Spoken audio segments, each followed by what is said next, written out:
Good morning student. Gayatri school के online क्लासों में आपका स्वागत है। तो अपने फिजिक्स के अंदर लेसन नंबर 4 चल रहा था। उस लेसन नंबर 4 के अंदर अपना जो लेसन का नाम है वो है गतिमान आवेश एवं चुंबकत्व। तो इसके अंदर अपना जो पिछला जो भाग था उसके अंदर हमने साइक्लोट्रॉन का क्या कर लिया था, डिस्कस कर लिया था। और आज अपना जो टॉपिक रहेगा वो रहेगा संयुक्त विद्युत व चुंबकीय क्षेत्र में आवेशित कण की गति। टॉपिक है अपना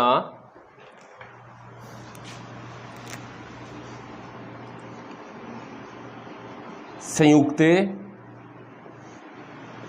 विद्युत एवं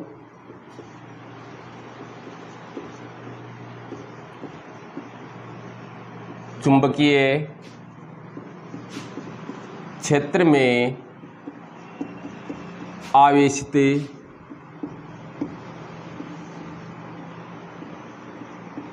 कण की गति, जिसको आप वेग वर्णकर्ता के नाम से जानते हैं।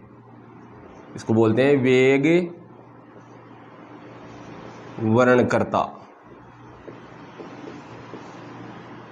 यानी इसके अंदर आप क्या निकालोगे, आवेशित कण का वेग डिफाइन करोगे, इसलिए इसको हम बोलेंगे वेग वर्णकर्ता। अब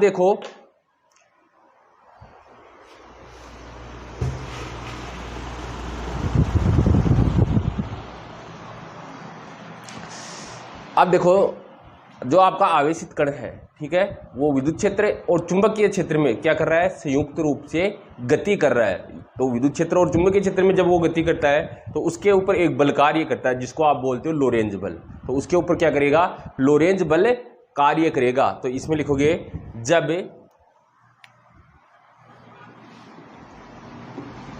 एक आवेशित कण विद्युत क्षेत्र व चुंबकीय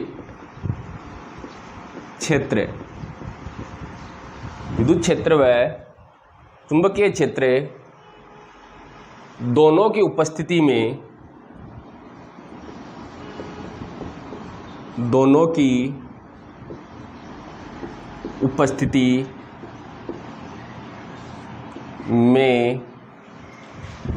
उपस्थिति में गुजरता है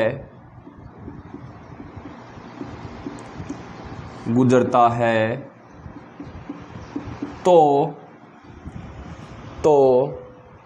आवेशित कण पर लोरेंज बल लगता है। आवेशित कण पर लोरेंज बल लगता है। अर्थात जो आपका लोरेंज बल होगा, समझ गए, वो क्या होगा भाई, लोरेंज बल मैंने आपको पहले भी बताया था कि अपना जो एफ वेक्टर इक्वल टू होता है Q E vector plus Q और इंटू वी सदिश क्रॉस बी सदिश। ये आपका क्या है, लोरेंज बल है। इतना आपका क्या करेगा, लोरेंज बल कार्य करेगा। अब यहां पर देखो आप,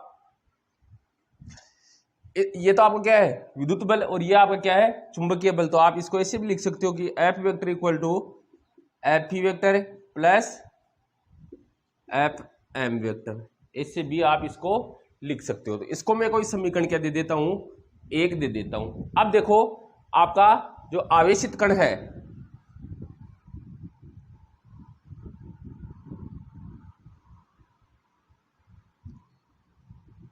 ये कोई आपका कोऑर्डिनेट सिस्टम है,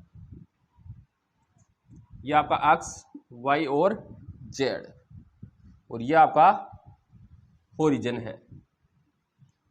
अब देखो जो आपका आवेशित कण है उसका वेग किधर है, इधर अक्ष दिशा में क्या है, v सदिश, और चुंबकीय क्षेत्र किधर, जेड दिशा में क्या, बी सदिश, और आवेशित कण का जो क्या विद्युत क्षेत्र होगा वो कौन सी दिशा में, वाई दिशा में, ई सदिश। इस प्रकार से आपको ये दे रखा है कि भाई जो आपका आवेशित कण है वो अक्ष दिशा में v वेग से चल रहा है, तो b दिशा में उसके ऊपर क्या लग रहा है, चुंबकीय क्षेत्र, और ई दिशा में उसके ऊपर क्या लग रहा है, विद्युत क्षेत्र। समझे कि नहीं समझे। अब नीचे आपको लिखना है कि यदि आपका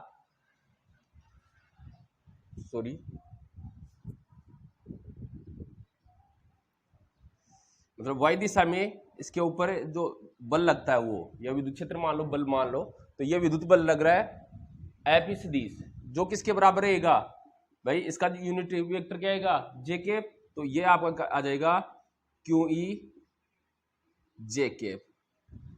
समझे कि नहीं समझे। जेड दिशा में अपना ये आ रहा है वेग, वाई अक्ष दिशा में वेग आ रहा है, और जेड दिशा में क्या आ रहा है, चुंबकीय क्षेत्र आ रहा है। तो इसके लंबवत इस डायरेक्शन के अंदर आपके पास चुंबकीय बल लगेगा एफ एम वेक्टर, और वो कितना लगेगा, क्यू वी बी। ठीक है, क्यू वी बी, और डायरेक्शन यहां देखो ये जे केप है, तो ये आपकी डायरेक्शन आ जाएगी माइनस जे केप। समझ गए। तो माइनस जे केप दिशा में आपका क्या है, ये आपका चुंबकीय बल लगता है।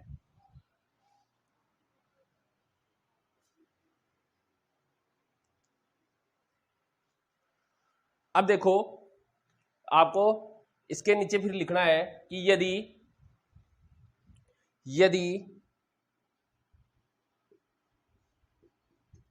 F E vector equal to F E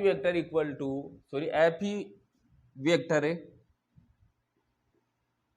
J cap दिशा में हो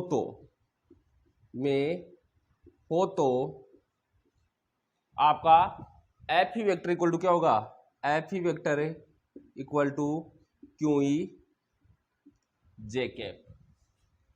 समझ गए। इसको कोई समीकरण दे दो। और यदि आपका फिर नीचे लिखना है कि V सदिश आई केप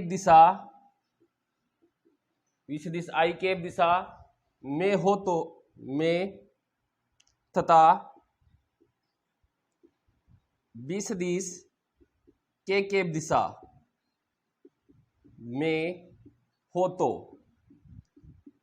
तो आपका चुंबकीय बल क्या हो जाएगा भाई, चुंबकीय बल क्या होगा, एफ एम सदिश इक्वल टू अपना V भाई, या डायरेक्शन हम ले लेंगे इसकी आई केप क्रॉस B, इसकी डायरेक्शन के केप ले लोगे। अब यहां से अब देखो यहां से आपका, और ये इंटू क्यू, तो ये आपका V और B तो बाहर आ जाएगा, तो अपने पास F M vector equal to क्या जाएगा, क्यू वी बी, और ये I cap cross K cap.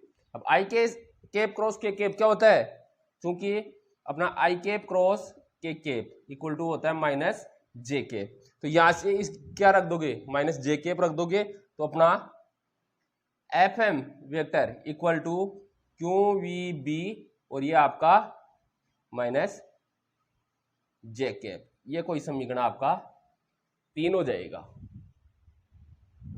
तो एक बार यहां तक आप पहुंच करके नोट करो इसको, फिर आगे बताता हूं आपको।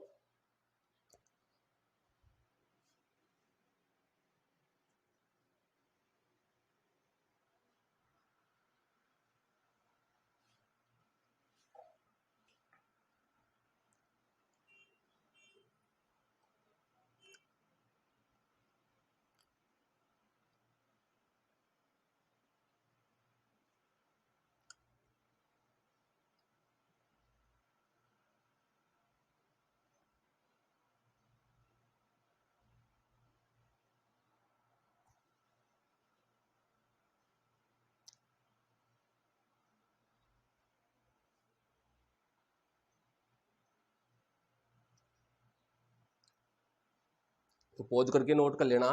अब देखो, अब आपको करना क्या है, इधर देखो भाई,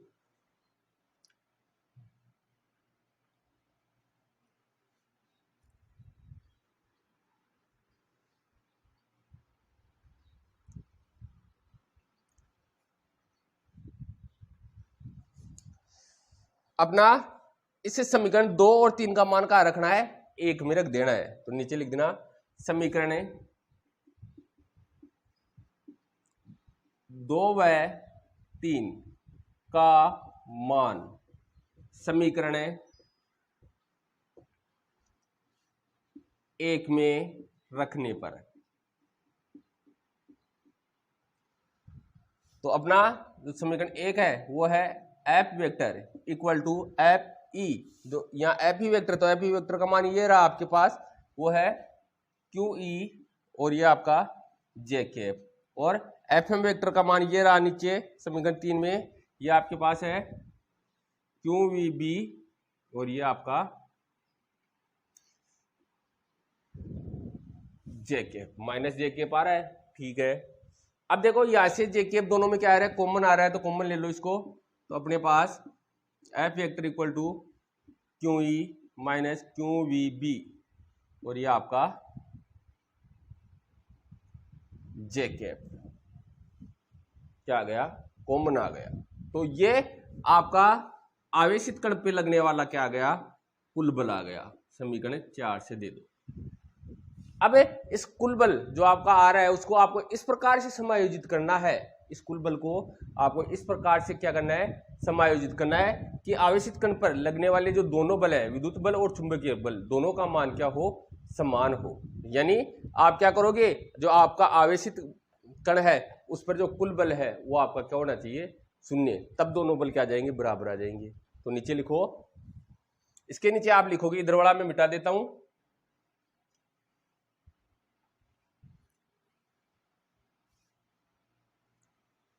यहां आप लिखोगे कि समीकरण 4, समीकरण 4 है अपना, तो समीकरण 4 में विद्युत बल व चुंबकीय बल, विद्युत बल व चुंबकीय बल का मान इस प्रकार से समायोजित, इस प्रकार से समायोजित करते हैं कि दोनों का मान समान हो, दोनों का मान समान हो, अर्थात अपना जो आवेशित कण पर लगने वाला कुल बल है वो क्या होगा, शून्य होगा। अर्थात आवेशित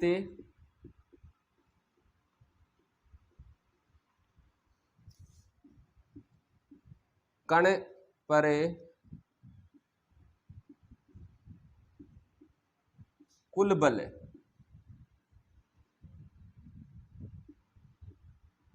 शून्य हो। तो आवेशित कण पर कुल बल क्या होगा, शून्य, तो दोनों बलों का मान क्या आ जाएगा, बराबर आ जाएगा अपने पास, ठीक है। तो कुल बल देखो शून्य कर दो आप, कुल बल जैसे ही आप शून्य करोगे तो अपने पास क्या आ जाएगा, Q E minus Q V B और ये आपका जे कैप। अब भाई जे कैप इधर लाके 0 कर दो, तो अपने पास क्यू ई इक्वल टू क्या आ जाएगा, क्यू वी बी। तो अपने क्यू से क्यू कैंसिल, अपने पास E इक्वल टू क्या आ जाएगा, वी बी आ जाएगा। तो ये आपका विद्युत क्षेत्र का मान हो गया। तो विद्युत क्षेत्र का जो मान होता है वो अपने आवेशित कण के वेग और चुंबकीय क्षेत्र के गुणनफल के बराबर होता है। तो यहां से आप वेग निकाल सकते हो, तो वेग, आवेशित कण का वेग क्या आ जाएगा, E अपॉन बी, ये आपके आवेशित कण का क्या हो गया, वेग हो गया। समझ गए। अब देखो वेग वर्णनकर्ता का जो उपयोग है वो इलेक्ट्रॉन का Q अपॉन M। Q और M, Q का मतलब है द्रव्यमान, सॉरी Q का मतलब आवेश और M का मतलब है द्रव्यमान का अनुपात ज्ञात करने में किया जाता है। तो इसे आप इसका अनुपात ज्ञात कर सकते हो। तो नीचे आप लिख सकते हो कि वेग वर्णनकर्ता का उपयोग इलेक्ट्रॉन का Q अपॉन M अनुपात ज्ञात करने में किया जाता है।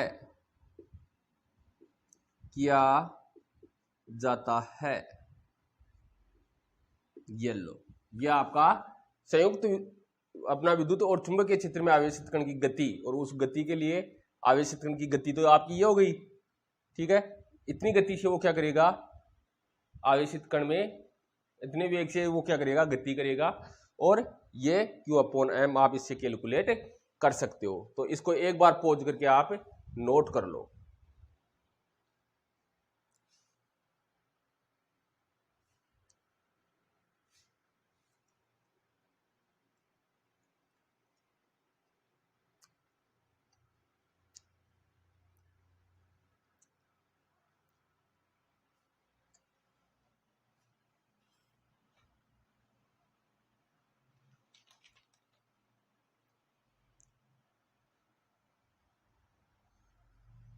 चलो पॉज करके इसको नोट कर लेना।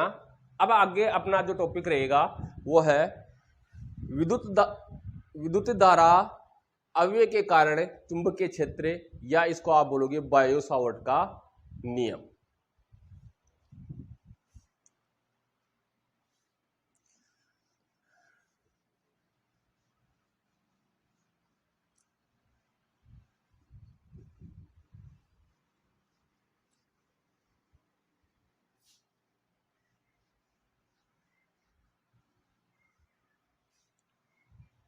तो अगला अपना टॉपिक रहेगा बायो सावर्ट का नियम।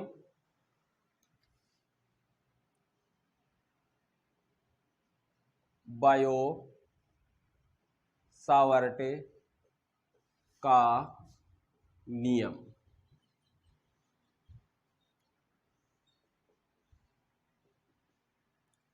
तो अपना जो बायो सावर्ट का नियम है वो क्या है, उस चीज को आपको पहले मैं आपको समझा देता हूं। तो अपने कोई धारावाही चालक तार है, उस धारा भाई कोई भी चालक तार है, उसमें क्या होगी, धारा प्रवाहित होगी। तो उसके चारों ओर क्या होगा, चुंबकीय क्षेत्र उत्पन्न होगा। तो उस चुंबकीय क्षेत्र का मान किसने बताया, बायो सावर्ट ने बताया। तो बायो सावर्ट ने अपने नियम के द्वारा यह बताया कि कोई भी आपका धारावाही अल्पांश है, उस धारावाही अल्पांश के कारण उस कुछ दूरी पर या किसी बिंदु पर चुंबकीय क्षेत्र का जो मान होता है, धारावाही अल्पांश आपने लिया, उस धारावाही अल्पांश के कारण आप, जैसे बाद में बताता हूं मैं आपको, तो उस अल्पांश के कारण अपना जो चुंबकीय क्षेत्र का मान होगा वो अल्पांश में प्रवाहित धारा के क्या होता है, उस अल्पांश में कितनी धारा प्रवाहित हो रही है उसके तो क्या होगा, समानुपाती। और उस अल्पांश के भी क्या होगा, समानुपाती, ठीक है। और अल्पांश और जो आपने बिंदु लिया है, उस बिंदु के मध्य की जो दूरी होगी उसके वर्ग के क्या होगा, व्युत्क्रमानुपाती, ठीक है। और अपने अल्पांश और जो बिंदु है उसको मिलाने वाली रेखा, जो मिलाने वाली आपकी रेखा होगी, उनके मध्य की कोण की ज्या के क्या होगा, समानुपाती। समझ गए, ये अपना क्या है, अरे ऐसे लिया है, देखो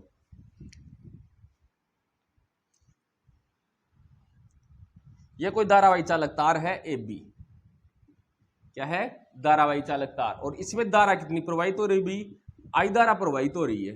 कितनी धारा प्रवाहित हो रही है, I। तो इस पर इसने क्या किया, इस प्रकार से एक धारावाही अल्पांश ले लिया DL, ठीक है। इस धारावाही अल्पांश के कारण कोई बिंदु है P, इसे बिंदु P पर विद्युत क्षेत्र की जो तीव्रता होगी वो बता रहा है ये, समझ गए। यानी इस बिंदु पर जो विद्युत क्षेत्र की तीव्रता होगी वो क्या, डीबी वेक्टर है इसका मान। तो इसका जो डीबी वेक्टर होगा वो मैंने क्या बताया भाई, अपने इस धारावाही अल्फांश में प्रवाहित धारा, तो प्रवाहित धारा क्या है आई के क्या होगा समानुपाती, इस अल्फांश के भी समानुपाती होगा। और यहां पर देखो अपना धारावाही अल्फांश, धारावाही अल्फांश ये, और यहां इन मतलब है जिस बिंदु पर आप क्या ज्ञात करें चुंबकीय क्षेत्र, उसको मिलाने वाली रेखा के मध्य जो कोण बन रहा है उस कोण की ज्या का मतलब साइन थीटा के क्या होगा समानुपाती, और जो आपकी ये दूरी होगी r उसके वर्ग के क्या होगा व्युत्क्रमा अनुपाती। यही अपना क्या है बायो सावर्ट का नियम है। तो इसमें आप इस प्रकार से नोट करोगे कि किसी, इसमें लिखोगे किसी धारावाही चालक, किसी धारावाही चालक के चारों ओर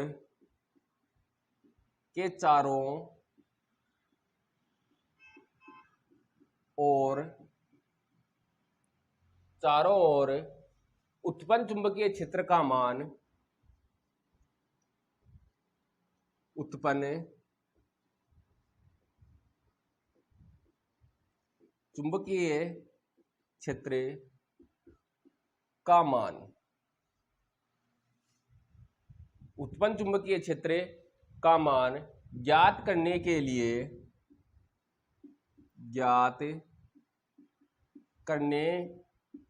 लिए बायो सावर्ट ने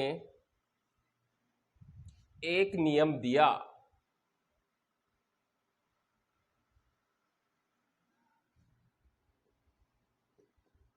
बायो सावर्ट ने एक नियम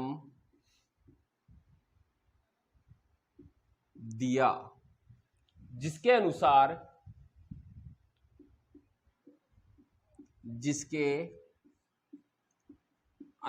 किसी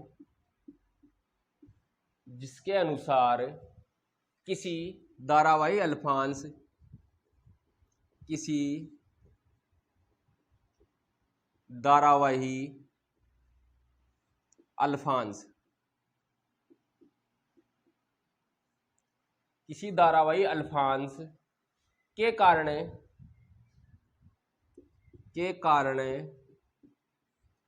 किसी बिंदु पर चुंबकीय क्षेत्र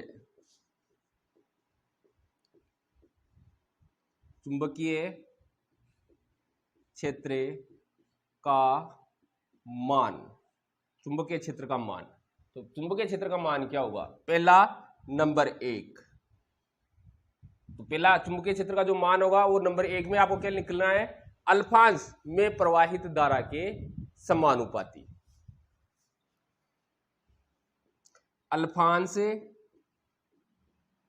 में प्रवाहित धारा के समानुपाती,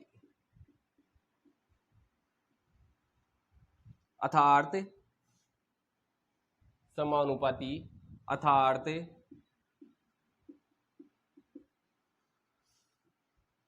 dB इज प्रोपोर्शनल क्या होगा I, पहला। दूसरा इसने बताया नंबर 2 पे इसने बताया जो अपना अल्फांश है उस अल्फांश के समानुपाती, तो नीचे लिखना अल्फांश के समानुपाती, अर्थात dB इज प्रोपोर्शनल DL। तीसरा इसने क्या बताया, अपना अल्फांश और बिंदु P को मिलाने वाली रेखा के मध्य कोण की ज्या के समानुपाती, तो लिखना इसको एक बार पॉज करके आप नोट कर लो। पॉज करके नोट करो, मैं फिर आगे लिखवाता हूं आपको।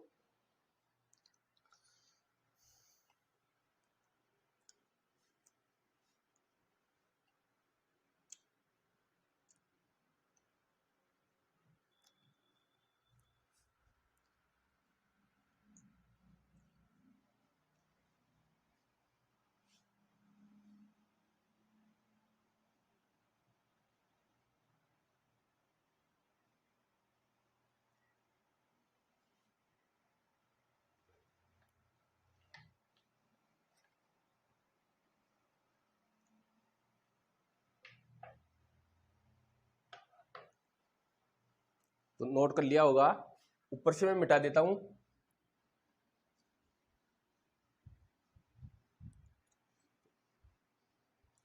ये दो आपने लिख लिए, तीसरा आपको लिखना है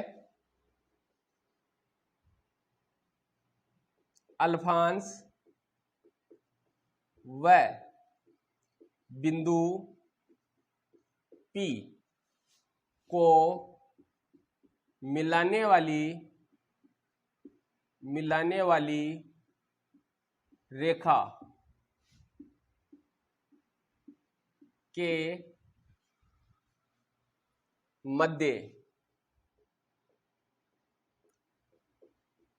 के मध्य कोण के ज्या का मतलब है साइन थीटा के समानुपाती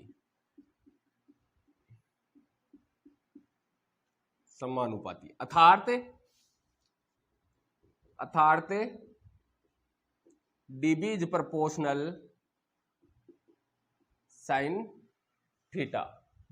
एक और अपना क्या रह गया, एक और अपना नंबर 4 पे लिखोगे अल्फांस और बिंदु P के मध्य की दूरी के वर्ग के व्युत्क्रमानुपाती। तो नंबर 4 लिखोगे अल्फांस व बिंदु P के मध्य की दूरी के वर्ग के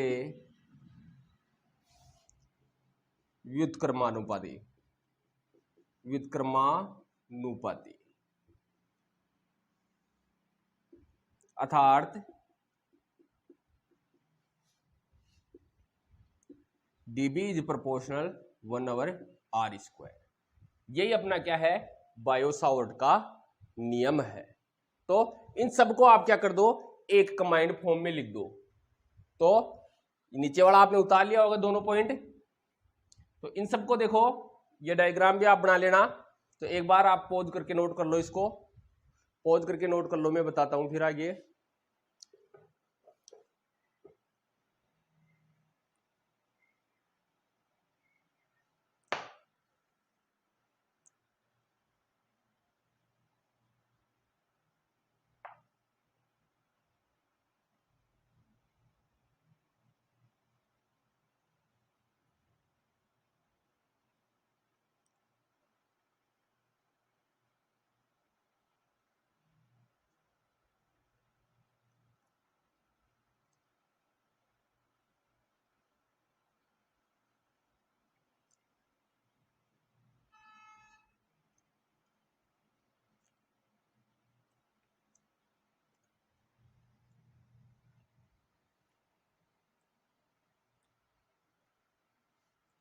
हो गया। अब क्या करोगे, देखो इधर है,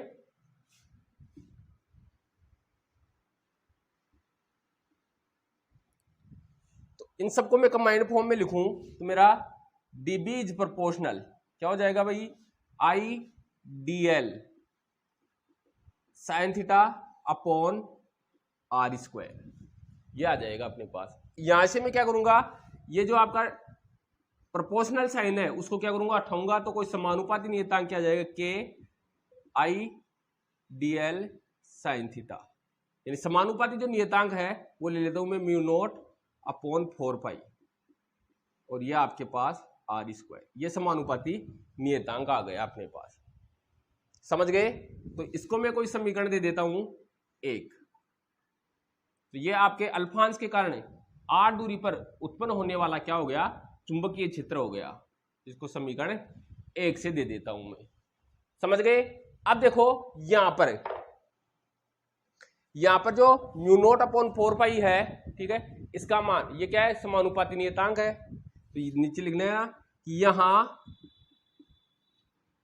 mu naught upon 4 pi equal to, इसका मान होता है 10 की power minus 7 newton per ampere square. समानुपाती नियतांक है। क्या है ये, समानुपाती नियतांक। तो यहां पर जो आपका म्यू नोट आ रहा है वो निर्वात की क्या है, चुंबकशीलता। तो नीचे लिख लेना आप म्यू नोट। तो म्यू नोट इक्वल टू क्या हो जाएगा, ये 4 पाई इधर मल्टीप्लाई करा दो, तो 4 पाई इंटू 10 की power minus 7 newton per ampere square. ये क्या है, अपनी निर्वात की चुंबकशीलता। तो निर्वात की चुंबकशीलता, निर्वात की चुंबकशीलता है, इसकी विमा लिख देना, इसकी विमा क्या है कि भाई न्यूटन। तो न्यूटन ने अपना बल का मात्रक, तो बल की विमा m1 L1 T माइनस 2, और ये ए ऊपर जाएगा तो a माइनस 2। तो इसकी विमा ये होती है, ये इसकी क्या हो गई, विमा हो गई। तो यहां तक एक बार पॉज करके आप क्या कर लो, नोट कर लो, इसको पॉज करके नोट करो ये वाला।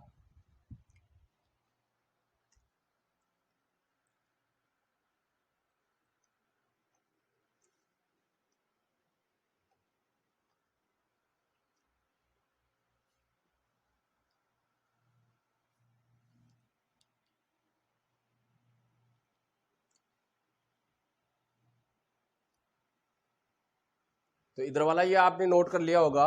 अब देखो ये आपका जो चुंबकीय क्षेत्र है एक सदिश राशि होती है, तो इसको आपको क्या करना है, सदिश रूप में लिखना है।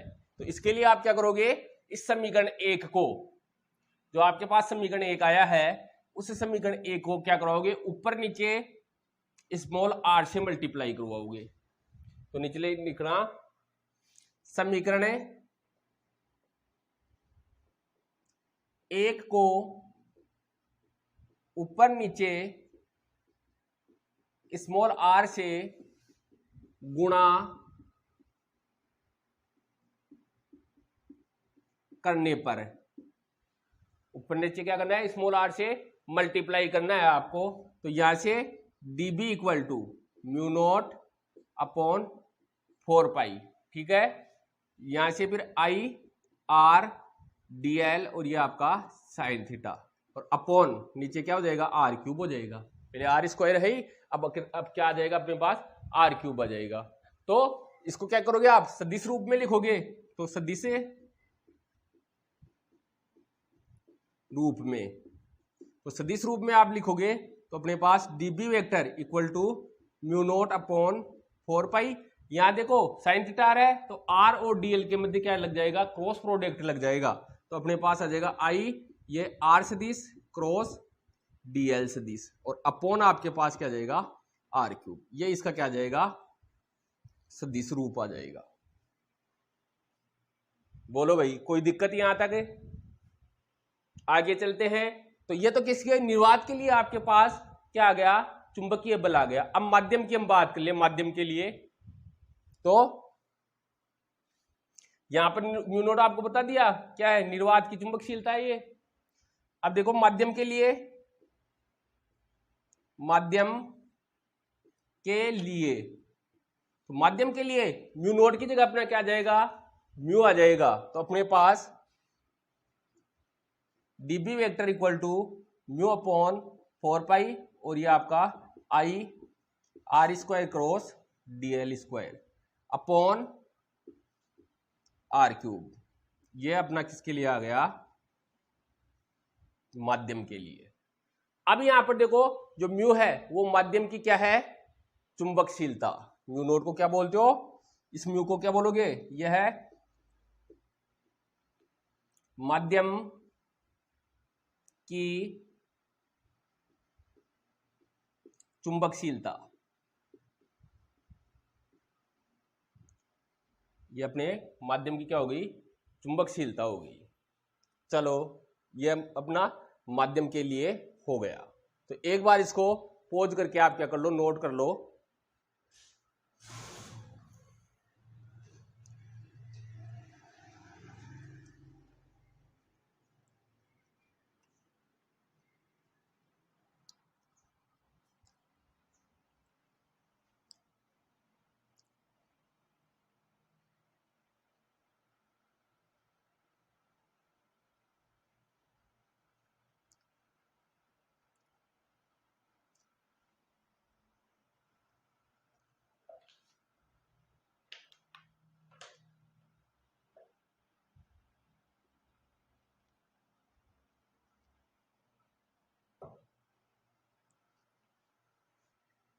तो पॉज करके नोट कर लिया होगा। अब देखो ये अपने पास क्या हो गया, बायो सावर्ट का नियम हो गया। अब नीचे स्टार लगा के लिखो आप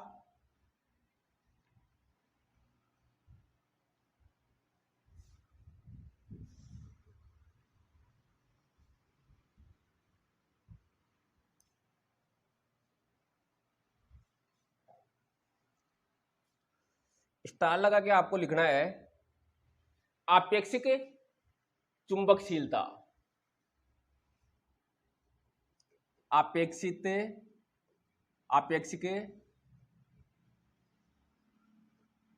चुंबकशीलता,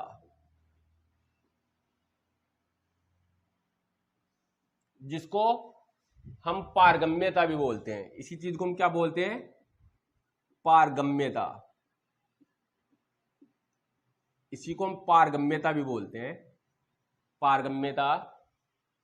अब देखो अपनी ये पारगम्यता या आपेक्षिक चुंबकशीलता क्या होती है, तो अपने माध्यम की चुंबकशीलता और निर्वात की चुंबकशीलता का जो अनुपात होगा उसी को आप आपेक्षिक चुंबकशीलता बोलोगे। तो नीचे लिख देना किसी माध्यम की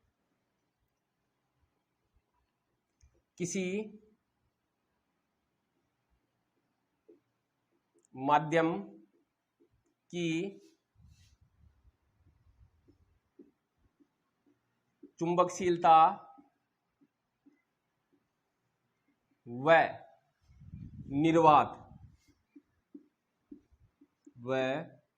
निर्वात की चुंबकशीलता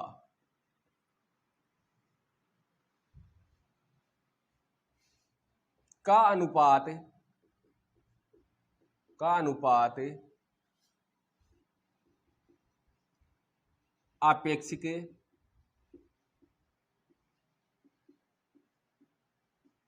चुंबकशीलता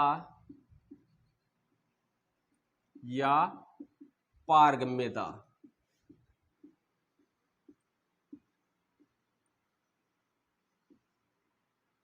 कहलाती है। अर्थात जो आपकी आपेक्षिक चुंबकशीलता है उसको लिखते हैं हम म्यू आर से। तो म्यू आर इक्वल टू क्या हो जाएगा, म्यू अपॉन म्यू नोट। यह आपकी क्या है, आपेक्षिक चुंबकशीलता है। यह आपकी मात्रक विहीन होती है, इसका कोई मात्रक नहीं है, तो इसको मात्रक हीन भी बोल सकते हो, इसका कोई मात्रक नहीं है। तो यह आपके पास क्या होगी, आपेक्षिक चुंबकशीलता। तो इसको एक बार पॉज करके आप क्या कर लो, नोट कर लो जल्दी।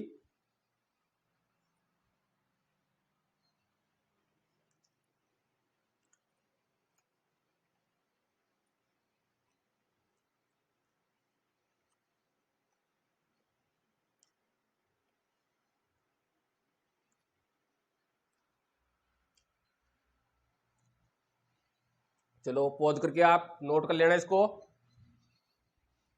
अब देखो नेक्स्ट अपना जो टॉपिक है वो क्या रहेगा,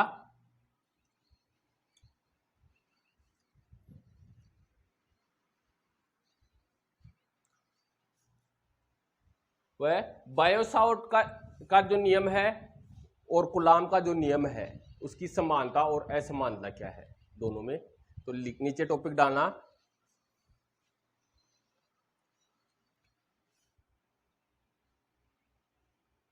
बायो-सावर्ट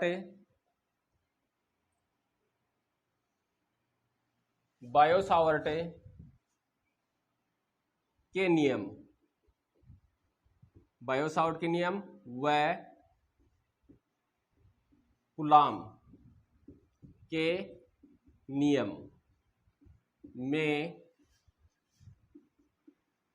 समानता व भिन्नता। समानता और भिन्नता क्या क्या है इसमें, क्या क्या तो इसकी समानता है और क्या क्या इन दोनों में भिन्नता है वो आपको बतानी है। ठीक है, अब देखो सबसे पहले हम देखते हैं इसकी भाई समानता। समानता तो दोनों में क्या क्या है, तो सबसे पहले दोनों की समानता देखेंगे। अब देखो बायो-सावर्ट का नियम अभी आपने पढ़ा है और कूलाम का नियम आपने चैप्टर नंबर 1 में पढ़ा था, समझ गए। तो दोनों में देखो समानता क्या है, दोनों ही नियम क्या होते हैं अपने दीर्घप्रासी होती है, इनकी प्रास क्या होती है बहुत ज्यादा। तो दोनों ही नियम क्या होती है दीर्घप्रासी, और दोनों ही अपने जो नियम है वो अध्यारोपण के सिद्धांत की क्या करते हैं पालना करते हैं ये, और दोनों ही नियम अपने व्युत्क्रम वर्ग के नियम की क्या करते हैं पालना करते हैं। अर्थात दोनों में यानी विद्युत क्षेत्र और जो आपका चुंबकीय क्षेत्र का मान दूरी आर के वर्ग के क्या होता है व्युत्क्रमानुपाती होता है, समझ गए। तो पहले तो इसकी क्या लिख लो समानता। तो समानता में पहली इसकी नंबर 1 लगा के लिखोगे, पहली समानता तो लिखोगे दोनों ही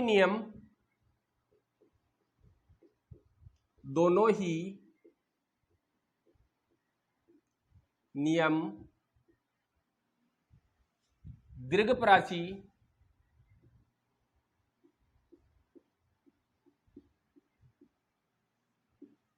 होते हैं। पहली समानता। दूसरी लिखोगे दोनों ही अध्यारोपण के सिद्धांत की पालना करते हैं। दोनों ही अध्यारोपण के सिद्धांत की पालना करते हैं। तीसरी समानता लिखोगे, तीसरी नंबर 3, दोनों ही व्युत्क्रम वर्ग के नियम की क्या करते हैं पालना। तो दोनों ही व्युत्क्रम वर्ग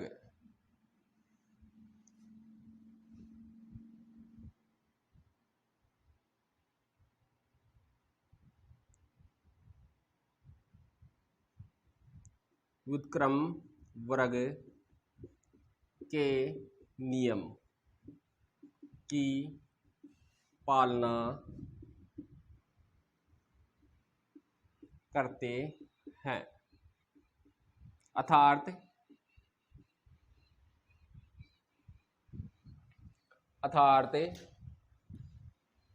दोनों में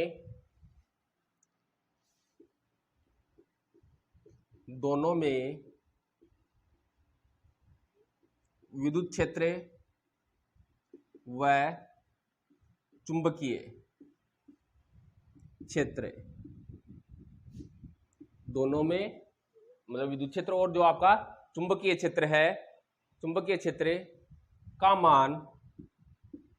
मान दूरी स्मॉल r के वर्ग के व्युत्क्रमानुपाती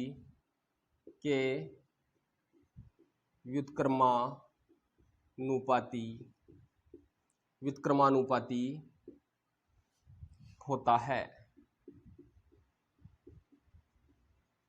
तो ये दोनों में क्या है समानता। अब भिन्नता क्या क्या है वो देखते हैं। तो इसको एक बार समानता को आप पॉज करके क्या कर लो नोट कर लो, फिर दोनों की हम भिन्नता देखते हैं, दोनों में भिन्नता क्या है।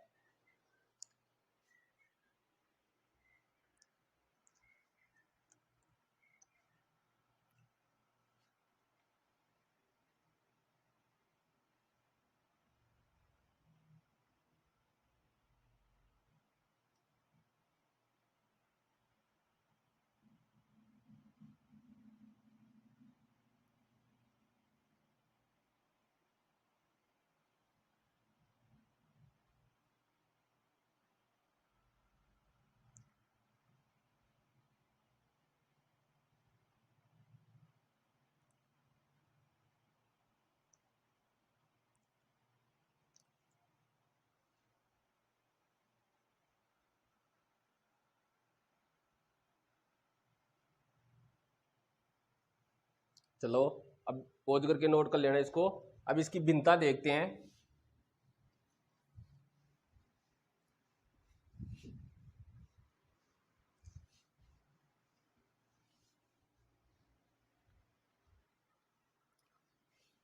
दोनों में भिन्नता क्या है? भिन्नता देखो, अपना जो बायो-सावर्ट का नियम है, तो बायो-सावर्ट का नियम में जो आपका चुंबकीय क्षेत्र है वो धारावाही अल्फांश आईडीएल के कारण क्या होता है? उत्पन्न होता है। यानी तो जो धारावाही अपना अल्फांश है आईडीएल के कारण अपना चुंबकीय क्षेत्र उत्पन्न होता है, जबकि कूलाम के नियम में जो आपका विद्युत क्षेत्र है वो स्थिर आवेशों के कारण क्या होता है? उत्पन्न होता है। वो तो आवेशों के कारण, और इसमें धारावाही अल्फांश जो आईडीएल आपने लिया है उसके कारण आपका चुंबकीय क्षेत्र उत्पन्न होता है। तो ये एक भिन्नता होगी दोनों में। दूसरी, इसकी चुंबकीय क्षेत्र का मान अल्फांश डीएल और दूरी आर के मध्य बनने वाला जो कोण है, मध्य बनने वाला कोण थीटा, उसकी ज्या यानी साइन थीटा पर निर्भर करता है, जबकि कूलाम का नियम किसी कोण पर निर्भर नहीं करता है। यह दूसरी इनमें भिन्नता है। कूलाम के नियम में विद्युत क्षेत्र की दिशा दूरी आर के अनुदिश तथा बायो-सावर्ट के नियम में अपने जो चुंबकीय क्षेत्र की दिशा है वो दूरी आर और अल्फांश डीएल के तल के लंबवत होती है। समझ गए? तो ये तीनों आपको इसकी क्या लिखनी है? भिन्नता भी लिखनी है। तो पहली लिखनी है आपको नंबर 1, कूलाम के नियम। कूलाम के नियम में विद्युत क्षेत्र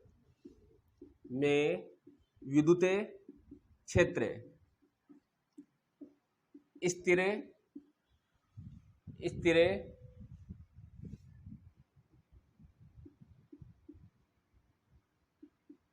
आवेशों के कारण स्थिर आवेशों के कारण, जबकि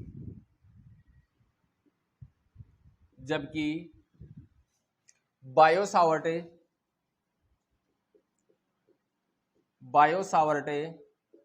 नियम में चुंबकीय क्षेत्र धारावाही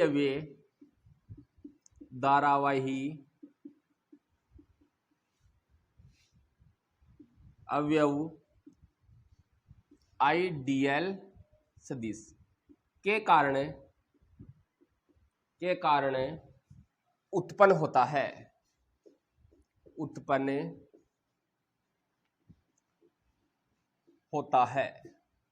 तो ये इनमें पहला क्या हो गया? दोनों में डिफरेंस हो गया। ये दोनों में क्या है? अपनी भिन्नता है। दूसरी भिन्नता आपको लिखनी है, अपना जो कूलाम का नियम है वो किसी कोण पर निर्भर नहीं करता, जबकि बायो-सावर्ट का नियम क्या करता है? किसी कोण पर निर्भर करता है। तो दूसरी भिन्नता आप लिखोगे, चुंबकीय क्षेत्र का मान, या बायो-सावर्ट के नियम में बायो-सावर्ट के नियम में चुंबकीय क्षेत्र का मान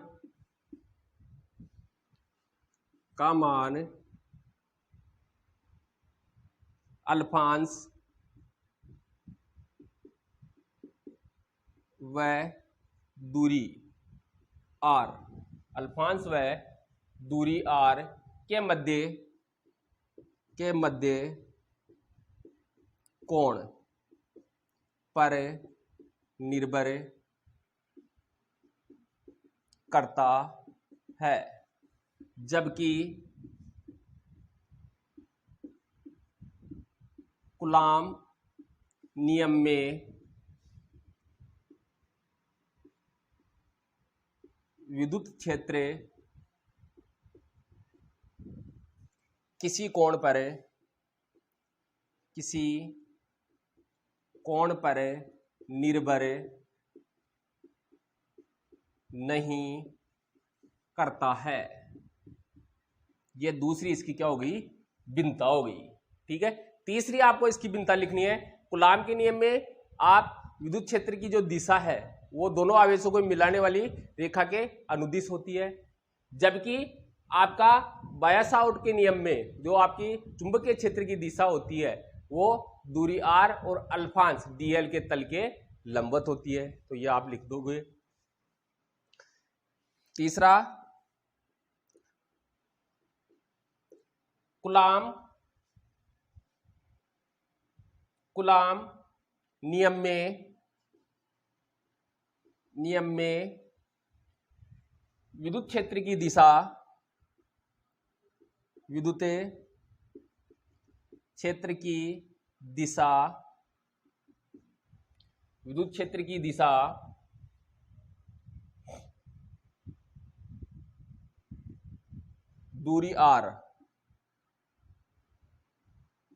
दूरी स्मॉल r के अनुदिश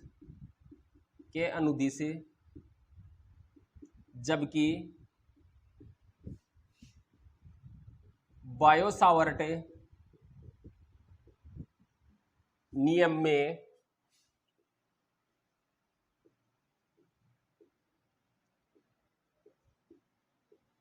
चुंबकीय क्षेत्र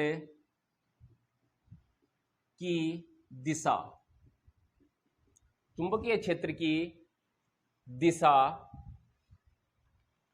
दूरी r व अल्फांस dl के तल के लंबवत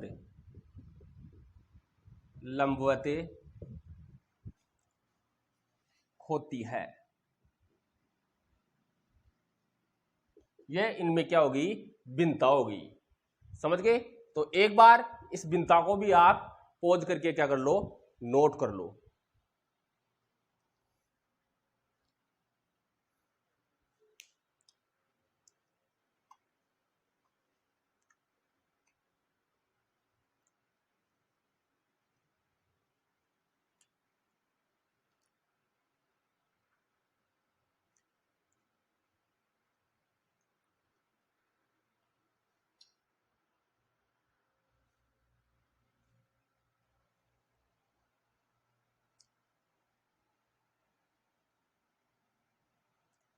तो इस प्रकार से आपको जो बायो-सावर्ट का नियम और कूलाम के नियम में समानता और असमानता दोनों आपको अच्छे से समझ में आ गई होगी कि दोनों में समानता क्या है और असमानता क्या है। ठीक है, अब देखो आज एक बार हमने क्या क्या पढ़ा है उसके बारे में फिर से हम डिस्कस कर लेते हैं। तो आज का हमारा जो पहला जो टॉपिक था वो था संयुक्त विद्युत क्षेत्र और चुंबकीय क्षेत्र में आवेशित कण की गति। तो आवेशित कण की गति के बारे में हमने क्या किया, डिस्कस किया। तो मैंने कहा आपका जो संयुक्त विद्युत क्षेत्र और चुंबकीय क्षेत्र के अंदर क्या करता है, आवेशित कण गति करता है, तो उसके ऊपर एक लोरेंज बल क्या करता है, कार्य करता है, जिसका मान कितना, अपना विद्युत क्षेत्र जो अपना विद्युत बल और चुंबकीय बल के योग के क्या होता है, बराबर होता है। यानी एफ वेक्टर इक्वल टू आपका क्या होता है, F E vector plus F M vector. ठीक है, ये आपने कैलकुलेट किया और इससे आपका संयुक्त क्षेत्र के अंदर आवेशित कण की जो गति है उसके लिए वेग का समीकरण क्या किया, प्राप्त किया आपने। समझ गए? उसी को आप क्या बोलते हो, वेग वर्णता। इस वेग वर्णता से आप आवेशित कण यानी इलेक्ट्रॉन का Q/m का अनुपात क्या करते हो, ज्ञात करते हो। समझ गए? तो ये अपना वेग वर्णता था। उसके बाद मैंने बताया आपको बायो-सावर्ट का नियम। क्या बताया? बायो-सावर्ट का नियम मैंने आपको बताया। तो बायो-सावर्ट का नियम में मैंने कहा कि कोई आपका चालक तार है, उस चालक तार में कोई धारा प्रवाहित होती है, तो उसके चारों ओर उत्पन्न चुंबकीय क्षेत्र का मान ज्ञात करने के लिए बायो-सावर्ट ने क्या दिया, एक नियम दिया, जिसके अनुसार आपका धारावाही जो अल्फांश है dl, धारावाही अल्फांश dl से किसी बिंदु पर चुंबकीय क्षेत्र का मान वो उस अल्फांश में प्रवाहित धारा के क्या होता है, समानुपाती। क्या होगा? अल्फांश में प्रवाहित धारा के समानुपाती, और उस अल्फांश के भी क्या होता है, समानुपाती। और उसे अल्फांश और बिंदु P को मिलाने वाली जो रेखा होती है उसके मध्य का जो कोण होता है, उस कोण के जाके क्या होता है, समानुपाती।